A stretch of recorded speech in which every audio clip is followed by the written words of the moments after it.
মাসিক বাজার গুছাতে গুছাতে দিন পার। তো আজকে আমার ভিডিওতে থাকছে আমি মাসিক বাজার গুছিয়ে কিভাবে সংসারের কাজগুলো করে নেই।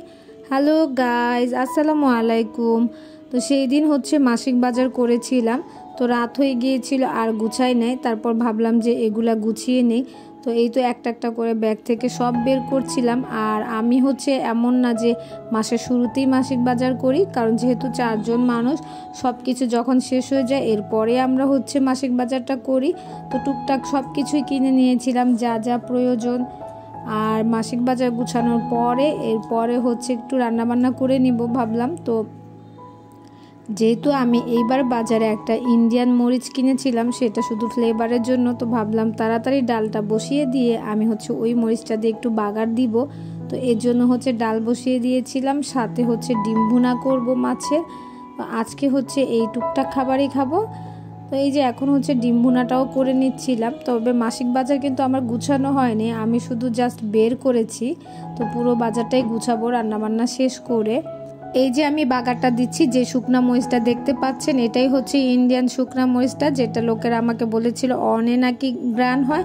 তো এর জন্য আমি অনেক এক্সাইটেড যে তাড়াতাড়ি বাগারটা দিয়ে দেখি কেমন হয়। তো রান্না শেষ করে এখন আমি মাসিক বাজারগুলো গুছিয়ে নিচ্ছিলাম। এই ডয়ারে রাখছিলাম যেগুলাতে পিঁপড়া না ওঠার ভয় থাকে, এই টাইপের জিনিসগুলা।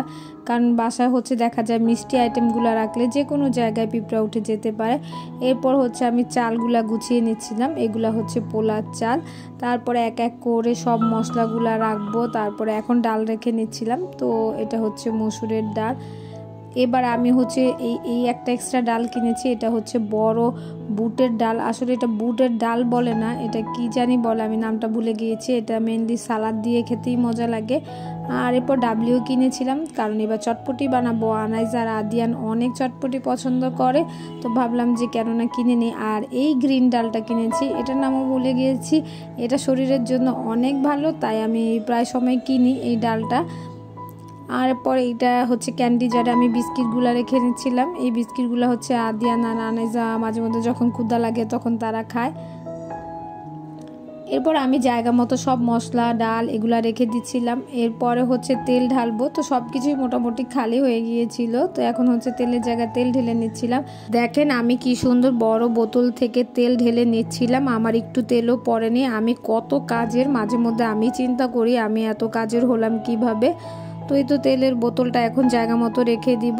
এরপর আমি ডিশ ওয়াশারগুলার যেই লিকুইডগুলা থাকে এগুলা বোতলে ঢেলে নিব। তো আমি কয়েকটা বোতল কিনেছিলাম মিস্টার DIY থেকে। এখন আমি বোতলগুলার মধ্যে এই লিকুইডগুলা ঢেলে নিব। তো আজকে এই পর্যন্তই। এভাবে আস্তে আস্তে আমি সারাদিন পুরো বাজার গুছিয়ে নিয়েছি। কেমন লেগেছে ভিডিওটা অবশ্যই কমেন্টস করে জানাবেন। আল্লাহ হাফেজ, সবাই ভালো থাকবেন।